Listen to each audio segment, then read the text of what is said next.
തിരുവചനം തിരുവചനം. പിതാവിൻ്റെയും പുത്രൻ്റെയും പരിശുദ്ധാത്മാവിൻ്റെയും നാമത്തിൽ ആമേൻ. ഷാലോം ടെലിവിഷനിലൂടെ തിരുവചനം ശ്രവിക്കുന്ന പ്രിയപ്പെട്ട ദൈവമക്കളെ, നിങ്ങളെല്ലാവരെയും ദൈവം സമൃദ്ധമായി അനുഗ്രഹിക്കട്ടെ എന്ന് ആത്മാർത്ഥമായി ഞാൻ പ്രാർത്ഥിക്കുന്നു. പ്രിയപ്പെട്ടവരെ, അനേകം വ്യക്തികൾ സമ്പത്താണ് വലുത് എന്ന് ചിന്തിച്ച് ജീവിക്കുന്ന കാലഘട്ടത്തിൽ ക്രിസ്തു ഒരു ഉപമ പറഞ്ഞു. ധനത്തിനു വേണ്ടി മാത്രം ജീവിക്കുന്ന ആളുകൾ, ധനം എങ്ങനെ കൈകാര്യം ചെയ്യണം എന്ന് അറിയാൻ പാടില്ലാതെ ജീവിച്ചിരുന്നവർ, ധനം ഉണ്ടാക്കുന്നതാണ് വലുത് എന്ന് കരുതി ജീവിച്ചിരുന്ന ആളുകൾ, അങ്ങനെയുള്ള പരിസയരോട് കർത്താവ് ഒരു ഉപമ പറയുകയാണ്. അത് വിശുദ്ധ ലൂക്കായുടെ സുവിശേഷത്തിൻ്റെ 16-ാം അധ്യായം 19 മുതൽ 31 വരെയുള്ള തിരുവചന ഭാഗത്ത് നമ്മളത് കാണുകയാണ്. അതിൻ്റെ തലക്കെട്ട് ഇങ്ങനെയാണ്: ധനവാനും ലാസറും. ധാരാളം കേട്ടിട്ടുള്ള ഒരു തിരുവചന ഭാഗമാണ് അത്. ഈശോ നേരിട്ട് പറഞ്ഞ ഒരു ഉപമയാണത്. ഈശോ നേരിട്ട് പറയുന്ന ഉപമകൾക്കെല്ലാം പ്രത്യേകതകളുണ്ട്. അത് വളരെ വ്യക്തമായൊരു സന്ദേശം ലോകത്തിന് നൽകുന്നുണ്ട്. അത് ക്രിസ്തുവിൻ്റെ മനസ്സും മനോഭാവവുമാണ് നമ്മളെ അറിയിക്കുന്നത്. നാം സ്വീകരിക്കേണ്ട ചില നിലപാടുകളെക്കുറിച്ചാണ് ക്രിസ്തു നമുക്ക് നൽകുന്ന ഉപമ വിവരിച്ചിരിക്കുക.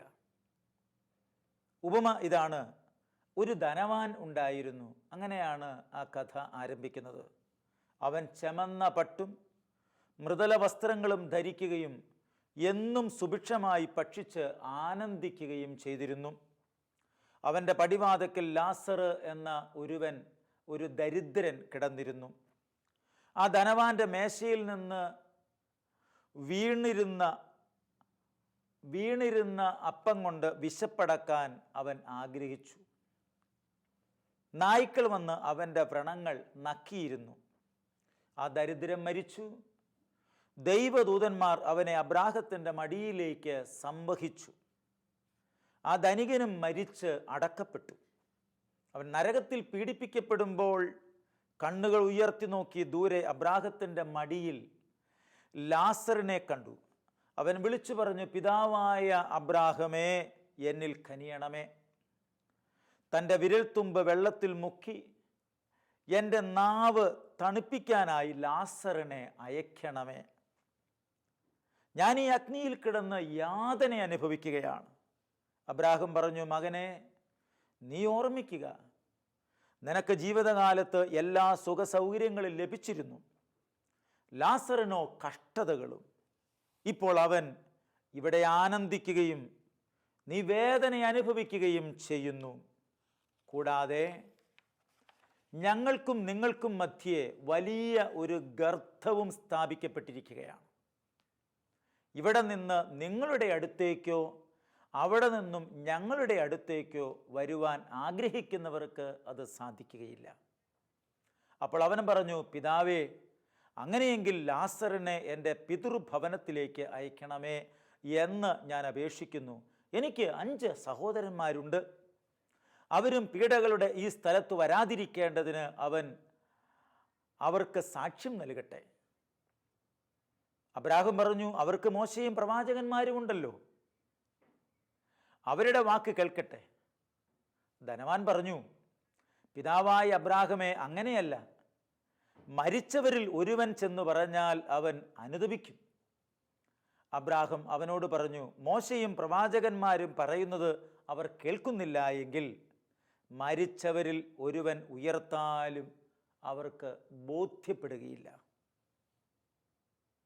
പ്രിയപ്പെട്ട ദൈവമക്കളെ, ഈ ഉപമ കർത്താവ് പറയുന്നതിന് തൊട്ടു മുമ്പ് അവിശ്വസ്തനായ ഒരു കാര്യസ്ഥൻ്റെ ഉപമ കർത്താവ് പറഞ്ഞു വയ്ക്കുന്നുണ്ട്. ധനത്തെയും ദൈവത്തെയും ഒരുപോലെ സേവിക്കാൻ സാധിക്കുകയില്ല എന്ന് കർത്താവ് തീർത്തു പറയുകയാണ്. ഈ ഭൂമിയിൽ സുഖസൗകര്യങ്ങൾ അനുഭവിക്കുന്ന ഒരു വ്യക്തി, കഷ്ടപ്പെടുന്ന പ്രയാസപ്പെടുന്ന മനുഷ്യനെ കാണാതിരിക്കുന്നുവെങ്കിൽ അവൻ ദൈവരാജ്യത്തിൽ പ്രവേശിക്കില്ല, സ്വർഗരാജ്യത്തിൽ പ്രവേശിക്കുകയില്ല. പ്രിയപ്പെട്ട ദൈവമക്കളെ, ഈ ധനികൻ എല്ലാവിധ സുഖസൗകര്യങ്ങളും അനുഭവിച്ച് ജീവിച്ച വ്യക്തിയാണ്. ചമന്ന പട്ട്, മൃദുല വസ്ത്രം, ഇതെല്ലാം സുഖസൗകര്യങ്ങളെ സൂചിപ്പിക്കുകയാണ്. അവൻ്റെ പടിവാതിക്കലാണ് ലാസർ കിടക്കുന്നത്. ഈ പടിവാതിക്കൽ ലാസർ കിടക്കുമ്പോൾ ആ ലാസറിന് ഭക്ഷണമുണ്ടോ, വസ്ത്രമുണ്ടോ, അവൻ്റെ അവസ്ഥ എന്താണ് എന്നന്വേഷിക്കാൻ ഈ ധനവാന്റെ ജീവിതകാലത്ത് ഒരിക്കലും ശ്രമിച്ചിട്ടില്ല. ഒരിക്കലും. ജീവിച്ചിരിക്കുമ്പോൾ നമുക്ക് ചെയ്യാൻ പറ്റാത്ത കാര്യം മരിച്ചതിന് ശേഷം ചെയ്യാൻ പറ്റില്ല. ജീവിച്ചിരിക്കുമ്പോൾ നമ്മൾ നന്മ ചെയ്യുകയാണെന്ന് കരുതുക. ജീവിച്ചിരിക്കുമ്പോൾ നന്മ ചെയ്താൽ, ജീവിച്ചിരിക്കുമ്പോൾ മറ്റുള്ളവർക്ക് നമ്മളൊരു അനുഗ്രഹമായി തീർന്നാൽ, മരണത്തിന് ശേഷവും ആ അനുഗ്രഹം ഒഴുകിക്കൊണ്ടേയിരിക്കും. അതാണ് വിശുദ്ധരുടെ ജീവിതമൊക്കെ പഠിപ്പിക്കുന്നത്. നമ്മൾ വായിച്ചു കേട്ട തിരുവചന ഭാഗത്ത് അബ്രാഹത്തിൻ്റെ മടിയിലിരിക്കുന്ന ലാസറിനെ ധനവാൻ കാണുന്നുണ്ട്. ധനവാൻ കണ്ടിട്ട് അബ്രാഹത്തെ വിളിക്കുന്നത് പിതാവായ അബ്രാഹമേ എന്നാണ്. അങ്ങനെയാണെങ്കിൽ ഈ ധനവാൻ ജീവിച്ചിരുന്ന കാലത്ത് ലാസറിൻ്റെ പിതാവും ധനവാന്റെ പിതാവും അബ്രാഹം തന്നെയാണ്. ഇപ്പം ജീവിച്ചിരുന്നപ്പോൾ പിതാവിനെ വിളിച്ചിട്ടില്ല, പിതാവുമായിട്ട് ബന്ധമില്ല, പിതാവിനോട് ചേർന്ന് നിന്നിട്ടില്ല. കാരണം പിതാവിൻ്റെ കൂടെ നിൽക്കേണ്ട ആവശ്യം വന്നിട്ടില്ല. എല്ലാവിധ സുഖ സൗകര്യങ്ങളും ഉണ്ട്. ഈ ദരിദ്രനായ ലാസറിനെ സംബന്ധിച്ചിടത്തോളം അവൻ ധനവാന്റെ വീടിൻ്റെ പടിക്കൽ കിടക്കുകയാണ്. എന്തോ മാരകമായ രോഗമായിരിക്കാം.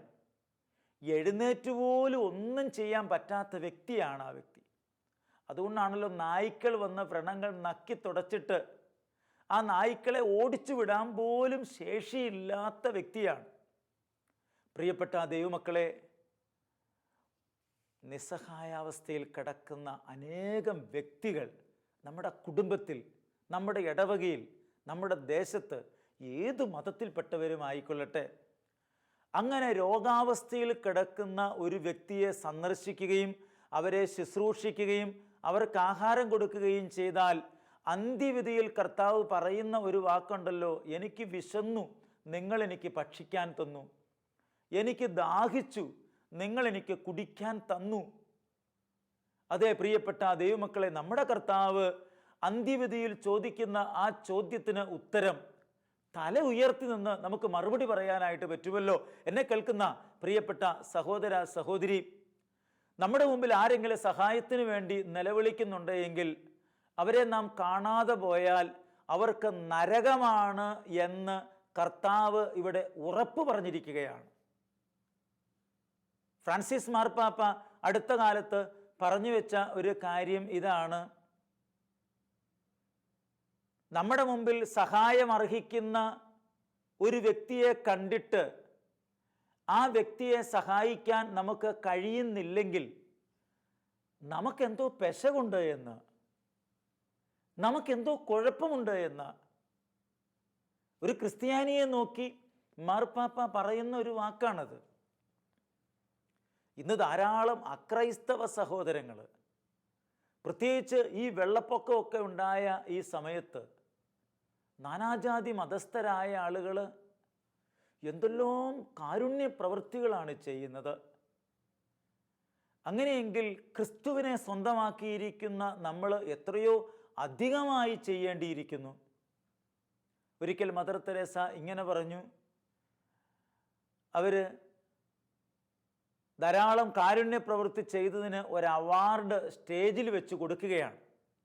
ഒരു നിരീശ്വരവാദിയും അതേ അവാർഡിന് അർഹനായി കഴിഞ്ഞിരിക്കുന്നു. പാവങ്ങളെ നോക്കിയതാ, അയാളും ദരിദ്രരെ സഹായിച്ചതുകൊണ്ടാണ്. അപ്പോൾ ഈ മദർ തെരേസയെ കണ്ടപ്പോൾ അയാൾ പറഞ്ഞു, ആ നിരീശ്വരവാദി പറഞ്ഞു,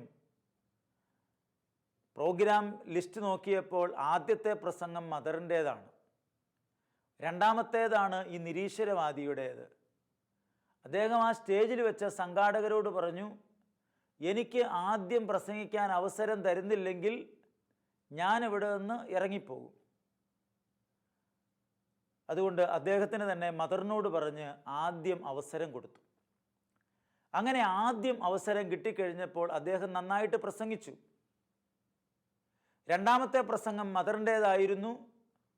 കേൾക്കാതെ പോകണമെന്ന് കരുതിയ അദ്ദേഹം കേൾക്കാൻ തീരുമാനിച്ചു. ഈ മദർ തെരേസ സ്റ്റേജിലേക്ക് വന്നിട്ട് ഇങ്ങനെ പറഞ്ഞു, എന്നേക്കാളും എത്രയോ ശ്രേഷ്ഠനാണ് എൻ്റെ തൊട്ട് മുമ്പ് പ്രസംഗിച്ചിട്ട് പോയ ഈ സഹോദരൻ. അദ്ദേഹം ഒരു നിരീശ്വരവാദിയാണ്. ദൈവത്തിൽ അല്പം പോലും അദ്ദേഹത്തിന് വിശ്വാസമില്ല എന്ന് അദ്ദേഹം പറഞ്ഞു. എന്നാൽ ദൈവത്തിൽ വിശ്വാസമില്ലാത്ത അദ്ദേഹം നന്മ ചെയ്ത് കടന്നു പോകുന്നു. ഞാൻ ഒരാൾക്ക് വേണ്ടി എന്തെങ്കിലും ചെയ്യുന്നുവെങ്കിൽ അത് ക്രിസ്തുവിനോടുള്ള സ്നേഹത്തെ പ്രതിയാണ്. സ്വർഗത്തിൽ എനിക്ക് അതിന് പ്രതിഫലം കിട്ടും എന്ന് എനിക്കറിയാം.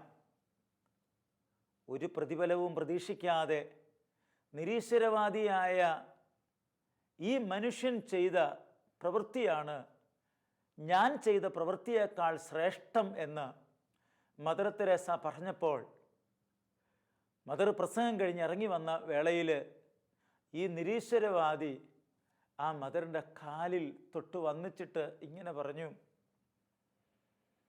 നിങ്ങൾ ക്രിസ്തുവിൻ്റേതാണ്, എനിക്കും ക്രിസ്തുവിനെ അറിയണം എന്ന്. അതേ പ്രിയപ്പെട്ട ദൈവമക്കളെ, ജീവിച്ചിരിക്കുമ്പോൾ നാം ചെയ്യുന്ന പ്രവൃത്തികൾ മരണശേഷം അതൊരനുഗ്രഹമായി പിതാവിൻ്റെ മടിത്തട്ടിൽ ഇരിക്കാൻ തക്ക വിധത്തിൽ നമ്മളെ ഉയർത്തും.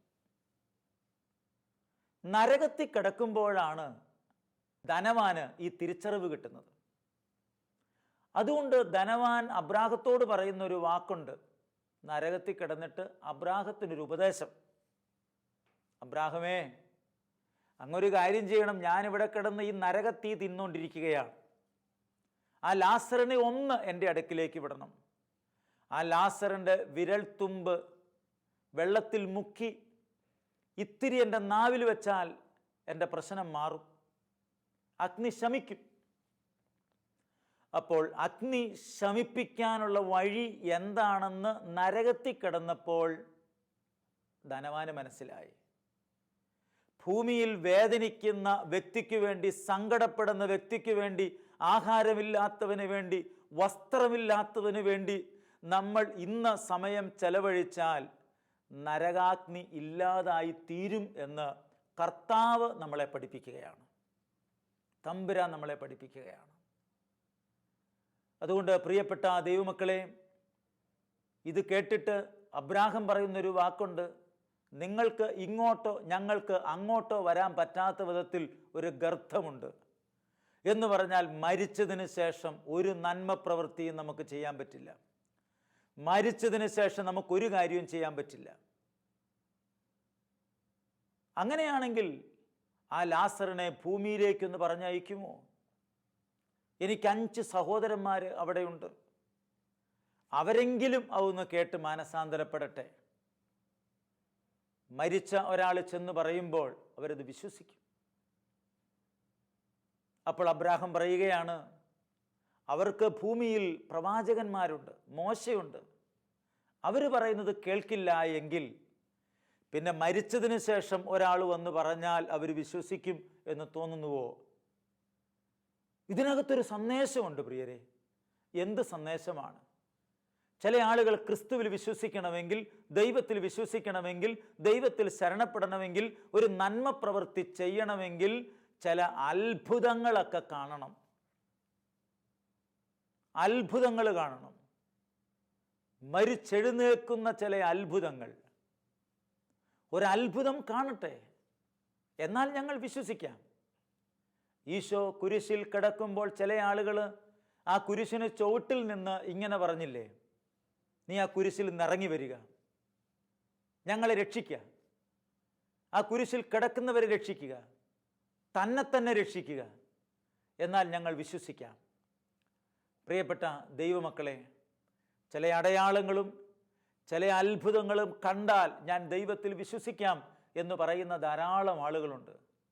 അവരടയാളങ്ങളിൽ നിന്ന് അടയാളങ്ങളിലേക്ക് സഞ്ചരിക്കുകയാണ്.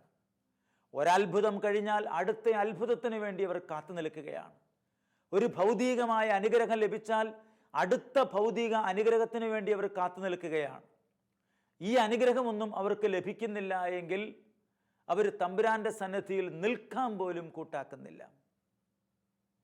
എത്രയോ വ്യക്തികൾ സൗഖ്യപ്പെട്ട് ഞാൻ കണ്ടിട്ടുണ്ട്. സോറിയാസിസ് സൗഖ്യപ്പെട്ട ഒരു പെൺകുട്ടി, അവൾ പറഞ്ഞു, ഈ സോറിയാസിസ് മാറും എന്ന് എനിക്കറിയാം, ഒന്ന് പ്രാർത്ഥിച്ചാൽ മതി. പ്രാർത്ഥിച്ചു, സോറിയാസിസ് മാറിപ്പോയി, സൗഖ്യപ്പെട്ടു. പിന്നെ ആ പെൺകുട്ടിയുടെ കല്യാണം കഴിഞ്ഞു. കല്യാണം നടക്കുന്നതിന് വേണ്ടി ഒന്ന് പ്രാർത്ഥന ചോദിച്ചതാണ്. കുഞ്ഞുങ്ങളുണ്ടാകാത്തപ്പോൾ പ്രാർത്ഥന ചോദിക്കുന്നു. ചില കാര്യങ്ങൾ മാത്രം. സോറിയാസിസ് മാറാൻ വേണ്ടി പ്രാർത്ഥിച്ചു, കല്യാണം നടക്കാൻ വേണ്ടി പ്രാർത്ഥിച്ചു, കുഞ്ഞുണ്ടാകാൻ വൈകിയപ്പോൾ ആ കാര്യത്തിന് വേണ്ടി പ്രാർത്ഥിച്ചു. ഒരനുഗ്രഹവും കിട്ടിക്കഴിഞ്ഞാൽ പിന്നെ ഒരു വിളിയോ കോണ്ടാക്റ്റോ ഒന്നുമില്ല. അങ്ങനെ ആരെങ്കിലും വിളിക്കണം എന്ന് പ്രതീക്ഷിക്കുന്ന ഒരാളല്ല ഞാൻ. പക്ഷേ സൗഖ്യപ്പെട്ടു എന്ന ഒരറിവ് നമുക്ക് ലഭിച്ചാൽ അടുത്ത പ്രസംഗത്തിൽ നമ്മുടെ കർത്താവ് സൗഖ്യപ്പെടുത്തി എന്ന് നമുക്ക് ചേർത്ത് പറഞ്ഞ് ചിലരുടെ വിശ്വാസം വർദ്ധിക്കാൻ അത് സഹായിക്കുമല്ലോ എന്നെനിക്ക് തോന്നിയിട്ടുണ്ട്. എന്നാൽ പ്രിയപ്പെട്ട ദൈവമക്കളെ, ചിലരെത്രമാത്രം അത്ഭുതം കണ്ടാലും അടയാളം കണ്ടാലും രോഗശാന്തി കണ്ടാലും ഒന്നും വിശ്വസിക്കാത്തവരാണ്. യേശുവിൻ്റെ കാലത്ത് ലാസറിനെ ഉയർപ്പിച്ചത് കണ്ട യഹൂദന്മാർ ആ കൂട്ടത്തിലുണ്ട്. പരിസയർ, സദുക്കായർ, നിയമജ്ഞർ. ഈ അത്ഭുതങ്ങളൊക്കെ കണ്ടതിന് ശേഷവും അവർ യേശുവിനെ കൊല്ലാൻ വേണ്ടി കൂട്ടുനിൽക്കുകയല്ലേ? അല്ലെ, യേശുവിനെ കൊല്ലാൻ അവർ മുൻകൈ എടുക്കുകയല്ലേ? യേശുവിനെ മലയുടെ മുകളിൽ നിന്ന് തള്ളിച്ചാടിക്കാൻ വേണ്ടി അവർ നോക്കുകയല്ലേ? അടയാളങ്ങൾ കാണാത്തത് കൊണ്ടല്ല, അത്ഭുതങ്ങൾ കാണാത്തത് കൊണ്ടല്ല പ്രിയരെ. നമുക്കൊരു വിശ്വാസം ലഭിച്ചിരുന്നുവെങ്കിൽ നമുക്ക് പ്രാർത്ഥിക്കാം, പ്രിയരെ, എനിക്ക് വിശ്വാസം തരണമേ എന്ന്. ഈ ധനവാന് ഭൂമിയിൽ ജീവിച്ചിരുന്നപ്പോൾ വിശ്വാസം കിട്ടിയിരുന്നെങ്കിൽ അനുഗ്രഹിക്കപ്പെട്ടേനെ. ധനവാന് സമ്പത്തും സഹോദരന്മാരും ഒക്കെ ഉണ്ടായിരുന്നു. എല്ലാം ഉണ്ടായിരുന്നിട്ടും ഈ 5 സഹോദരന്മാരെ കാണാൻ കണ്ണുണ്ടായിരുന്ന ഈ ധനവാന് അവൻ്റെ വീട്ടുപടിക്കൽ നാളുകളായി വർഷങ്ങളായി കിടക്കുന്ന ലാസറിനെ കാണാനുള്ള കണ്ണ് നഷ്ടപ്പെട്ടു പോയില്ലേ? ലാസർ എന്ന വാക്ക് ഒരു ഹീബ്രു പദമാണ്. അത് യലാത്സർ എന്ന വാക്കിൽ നിന്നാണ് ലാസർ എന്ന വാക്ക് വന്നിരിക്കുന്നത്. ദൈവം സഹായിച്ചു എന്നാണ് ലാസർ എന്ന വാക്കിൻ്റെ അർത്ഥം. പ്രിയപ്പെട്ട ദൈവമക്കളെ, ദൈവം സഹായിക്കുന്നത് എങ്ങനെയാണ്? ഒരുവന് ദൈവം സമ്പത്ത് നൽകുമ്പോൾ ആ സമ്പത്ത് ഒരു ദരിദ്രനുമായി പങ്കുവയ്ക്കുമ്പോൾ ആ ദരിദ്രൻ ആ സമ്പത്ത് സ്വീകരിക്കുമ്പോൾ ദൈവമേ എന്ന് വിളിക്കും. വസ്ത്രമില്ലാത്ത ഒരാൾക്ക് വസ്ത്രം കൊടുക്കുമ്പോൾ അവരാ വസ്ത്രം സ്വീകരിച്ച് ദൈവമേ എന്ന് വിളിക്കും പ്രിയരെ. അപ്പോൾ നമ്മുടെ സമ്പത്ത്, നമ്മുടെ ആരോഗ്യം, നമ്മുടെ കഴിവ് ഒക്കെ ദൈവത്തെ മറ്റുള്ളവർക്ക് കൊടുക്കാൻ ഉപയോഗിക്കാൻ പറ്റുന്നതാണ്. ദൈവത്തെ മറ്റുള്ളവർക്ക് കൊടുക്കാൻ തക്കവിധത്തിൽ ഈ സമ്പത്തും സ്ഥാനമാനങ്ങളും എല്ലാം നമ്മൾ ഉപയോഗിക്കണം. ജീവിച്ചിരിക്കുമ്പോൾ ദരിദ്രനെ സഹായിക്കാൻ നമുക്ക് കഴിയുന്നില്ല എങ്കിൽ മരണശേഷം ഒരവസരം നമുക്കില്ല. മരണശേഷം ഒരവസരമില്ല, തിരിച്ചറിയണമേ. ധനവാന്റെ മേശയിൽ നിന്ന് വീണ ആഹാരം കഴിച്ച്, അത് നായ്ക്കളും കഴിച്ചതിന് ശേഷം ബാക്കി കിട്ടുന്നത് കൊണ്ട് കഴിച്ച് ഈ മണ്ണിൽ ജീവിച്ച ലാസറിന് ജീവിതകാലത്ത് മുഴുവനും സഹനമായിരുന്നു, മരണം വരെയും. ബൈബിൾ ഇങ്ങനെയാണ് പറയുന്നത്, ധനവാൻ മരിച്ച് അടക്കപ്പെട്ടു. ഒരു വലിയ മരിച്ചടക്ക്, ധാരാളം ആളുകൾ പങ്കെടുത്ത ഒരു മരിച്ചടക്കായിരിക്കും അത്. ഈ ലാസർ മരിച്ചത് ആരും അറിഞ്ഞിട്ടും ഉണ്ടാവുകയില്ല, ആരും അറിഞ്ഞിട്ടില്ല ലാസർ മരിച്ച കാര്യം. അൽഫോൻസാമയുടെ മരിച്ചടക്കിനെ കുറിച്ച് ഞാനിങ്ങനെ വായിച്ചു കേട്ടിട്ടുണ്ട്, പറഞ്ഞു കേട്ടിട്ടുണ്ട്. കുറച്ച് സ്കൂൾ കുട്ടികളും 1-2 സിസ്റ്റേഴ്സും ഒരച്ഛനും, അങ്ങനെ വളരെ വിരലേലെണ്ണാവുന്ന ആളുകൾ മാത്രമാണ് അൽഫോൻസാമയുടെ മരിച്ചടക്കിന് ഉണ്ടായിരുന്നത്. രോഗം പിടിപെട്ട് കോൺവെന്റിൽ, മഠത്തിൽ ഒരു ഉപകാരവുമില്ലാതെ ജീവിച്ച് മരിച്ചുപോയ ആ സിസ്റ്ററിനെ അടക്കാൻ ആര്? എന്നാൽ അങ്ങനെ അടക്കപ്പെട്ട ആ സിസ്റ്ററിനെ ദൈവം എടുത്തു സ്വർഗത്തിലേക്ക്. അങ്ങനെ സ്വർഗത്തിലേക്ക് എടുക്കപ്പെട്ടതുകൊണ്ട് ഇന്ന് ആ കുഴിമാടത്തിൽ വന്ന് പ്രാർത്ഥിക്കുമ്പോൾ സൗഖ്യമുണ്ടാകുന്നു, അത്ഭുതം സംഭവിക്കുന്നു. അതെ പ്രിയപ്പെട്ട ദൈവമക്കളെ, ധനവാൻ മരിച്ച് അടക്കപ്പെട്ടു, ലാസർ എടുക്കപ്പെട്ടു. ധനവാൻ അടക്കപ്പെട്ടു, ലാസർ എടുക്കപ്പെട്ടു. ധനവാന്മാരെല്ലാം മോശമാണെന്നാരും കരുതിയേക്കരുത്, സമ്പത്തും മോശമാണെന്നാരും കരുതിയേക്കരുത്. ദൈവം നമുക്ക് സമ്പത്ത് തരുന്നതിൻ്റെ കൂട്ടത്തിൽ ചില ദരിദ്രരെയും തരുന്നുണ്ട്. ആ ദരിദ്രരെ സഹായിക്കാൻ നമുക്ക് കടമയുണ്ട്. അതുവഴിയാണ് നമ്മൾ അനുഗ്രഹം പ്രാപിക്കുന്നത്. അതുകൊണ്ട് തിരുവചനം കേൾക്കുന്ന പ്രിയപ്പെട്ട സഹോദര സഹോദരി, നമുക്ക് ധനവാനെ പോലെയല്ല, ലാസറിനെ പോലെ ദൈവത്തിൽ ആശ്രയിച്ച് ദൈവം എന്നെ സഹായിക്കും എന്ന പ്രതീക്ഷയോടെ നമുക്ക് ജീവിക്കാം. ദൈവം നമ്മുടെ കാര്യത്തിൽ ഇടപെടും. സമ്പത്തുണ്ടെങ്കിൽ അത് ദരിദ്രരെ സഹായിക്കാൻ നമുക്ക് ഉപയോഗിക്കാം. നമുക്കും ജീവിക്കാം, മറ്റുള്ളവരെയും നമുക്ക് സഹായിക്കാം. നമുക്ക് പ്രാർത്ഥിക്കാം. കർത്താവേ, കരുണയുള്ള നല്ല ദൈവമേ, ധനവാന്റെയും ലാസറിൻ്റെയും ഉപമയിലൂടെ അവിടുന്ന് ഞങ്ങൾക്ക് തരുന്ന സന്ദേശം, സമ്പത്തിന് അമിതമായ പ്രാധാന്യം നൽകരുത്, സമ്പത്തിന് സമ്പത്തിൻ്റെ വില നൽകുക, ദരിദ്രനെ കാണണം, ദരിദ്രരിൽ ദൈവത്തെ ദർശിക്കണം. ദരിദ്രനെ സഹായിക്കുന്നത് വഴി നരകത്തിൻ്റെ തീ അണയ്ക്കാൻ അത് സഹായിക്കും. ഒരത്ഭുതം പ്രതീക്ഷിക്കാതെ ദൈവത്തിൽ ആശ്രയിച്ച് വളരാനുള്ള കൃപ ഞങ്ങൾക്ക് ഓരോരുത്തർക്കും നൽകണമേ. തിരുവചനം കേൾക്കുന്ന സകലരെയും അങ്ങ് അനുഗ്രഹിക്കണമേ എന്ന് പ്രാർത്ഥിക്കുന്നു. നിത്യം പിതാവും പുത്രനും പരിശുദ്ധാത്മാവുമായ സർവേശ്വര എന്നേക്കും ആമേൻ.